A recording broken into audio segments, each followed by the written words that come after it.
Up next, if we were standing around the LGBTQ water cooler, this is what we think we would all be talking about this week. We refer to it as our hot topic of the week.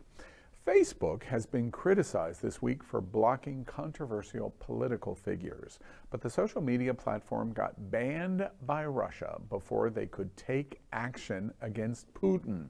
In other words, Putin got the last laugh. Social media platforms like Facebook and Twitter can be vital for people living in totalitarian governments so that they can communicate with each other and the outside world. Putin was very angry about Russian people speaking out against his actions in Ukraine. You know, the Nazis thing and genocide was going on in Ukraine and all of that nonsense. Well, as part of his restrictions on free press, he banned Facebook. Our main topic headline for this week is the oppressive Iron Curtain returns as LGBTQ free speech has now vanished in Russia. What do y'all think about what we're watching in Moscow and St. Petersburg and Russia in general? It's sad for the folks that are living there, because in the government that they are living under, they literally cannot have free speech, which for a while they did have, and now this is all happening and it's being taken away from them. I feel like as human beings, we have that natural right. Like, I have an opinion, you all have differing opinions from me. We have the right to express them. Don't be hateful. But if I don't like what you're doing and I want to say it virtually, I can say it. I refer it to my face, but you can't do that with the person leading your country. That is difficult. And sometimes, like, hey, it's a catalyst for additional conversation as well as ways to be able to link to other people. And the way to figure out the truth. Exactly. When your own president is telling you all these lies and feeding you all this nonsense, you're able to research and find out for yourself what is really happening in the world. We speak from experience, and this takes me back to like Cuba. You know, remember when, this little bit of freedom that they were able to be given once the internet was given back to them. You know, they were able to connect with family members that they hadn't talked to in years and let people know that they were safe and okay. You know, this is people's livelihoods.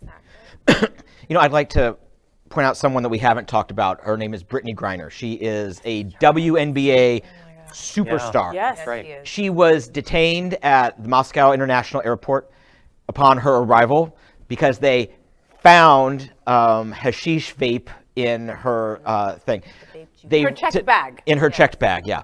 They have detained her. I think they released what is passing for a mugshot today, but nobody's really seen or heard from her in weeks.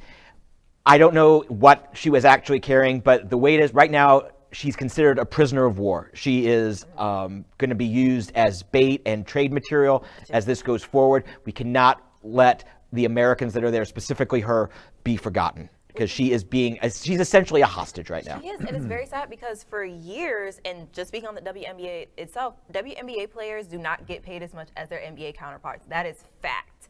And so many WNBA players go overseas to play, and she's been playing for Russia for years. She is since 2016. Since 2016, and has brought them multiple championships, and now this is how they're treating her. And we've even had American basketball players. It's not about her. Citizens. No. It's not about. Oh, come on, hashish oil. Come on. A cartridge. It's a cartridge. Right, exactly. It's about her being American at a time where the invasion of Ukraine. And black and gay. There we okay, go. let's not forget that part. Okay, because that's the main thing right there. Because there are other players that are also there right now that actually came home safely. She did not. Yeah. So definitely the fact that she is black, the fact that she is gay, the fact that she is a woman, all ties into that. And especially, she is an American. Do you think Putin and Russia will be able to keep a tight lid on communication in Russia to the level that they have right now? It's brand new of his initiation. Do you think that he'll be able to accomplish it for very long before there's just an outcry? I think long enough. Too long. Yeah. Exactly. Long enough to traumatize. You know, you lose, and I've read multiple opinions in Russia from Russians about this, and I've heard from Sunny Isles people who are Russians. What you're doing on YouTube is one thing. What you're doing on Facebook and Instagram is another thing. But you take away our TikTok, and we are going to riot in the streets. That's when I take my wig off. Nuh-uh, it's you don't like, mess hold with my TikTok, hair. baby. That's right. You take my TikTok away, and we's going to rumble like in West Side Story. Well, I mean, it's worth pointing out, China does it pretty efficiently as far as long-term censoring of social media. Yeah, That they do. yeah. But not the entire Not the- world is railing against China. Maybe. You know, and to your point, I think it's interesting of what, I think China is an interesting example of what's happening in Russia and Ukraine, because China is sitting there watching a Putin who said, I'm going to roll over Ukraine and it'll be over in days, hours. And 2 weeks later, they're finding out that the Ukrainians are taking to the street and standing in front of the tanks. Moms and even children are standing. Old in front of them. ladies. Old ladies. That have never touched a gun in their lives. And in their lives, and they're watching what they're doing against Russia's oppression and what they're doing to their country. China has to be listening carefully, because they go, wait, if we move against Taiwan, could we have this kind of response from the world? Yes. That's what's going to happen. The whole world is going to respond to oppression, I think, in the exact same way on China. And this has been good for China to go, yeah, you're going to get creamed. Ty, didn't you teach in China? Yeah. What do you think about that? Well, it's Taiwan's just something we're not allowed to talk about. At all. At all. Just don't talk about Taiwan. Don't talk about Hong Kong. Yeah, yeah. And also, a little known fact, China also has a policy that you can't talk about Thai's teaching in China. Do you think this is going to get better? That free speech is going to come No, back? and that's what scares me. It's what's going to be the next thing that he does. Yeah. Well, let's jump to it. Nuclear war. Well, the first bombs go off, obviously, over the Netherlands, The Hague, NATO headquarters, and from there we'll see. And that sucks. And the fear is already beginning, because I've already gotten like one of those mass texts that tells you, oh, you should have this amount of food at home and prepare for this way. And I'm like, what? That's awful. Yeah. I mean, they can also hit the west coast of the United States and everything. Yeah, as well, as Canada. Like, Russia's we're right capable of hitting there. any place in the world. This is a big deal. Do you think LGBT is paying attention to this the way we should be? No. Yes and no. I don't think we're paying attention to it from an LGBT perspective. I think that we're paying attention to it from just the general, oh my God, look at what's happening out in the world. Like, kind of like everybody else. I don't know that the LGBT spin has really gotten out there in the amount of play that it should have, because, I mean, there's the war, there's the devastation, there's the just general humanitarian crisis of almost 2 million people that have made their way to Poland and out of the country. Are y'all hearing about hashtag Moscow bombs, for example? Do you know about this? I've posted a bit about it. What's happening in Ukraine is they capture a Russian soldier, and very frequently the first thing that they do is give them a SIM card if they have a phone themselves, which very likely they do, but they need a SIM card for Ukraine, or they give them a phone, and what they say is, okay, we've captured you, you're now a prisoner of Ukraine.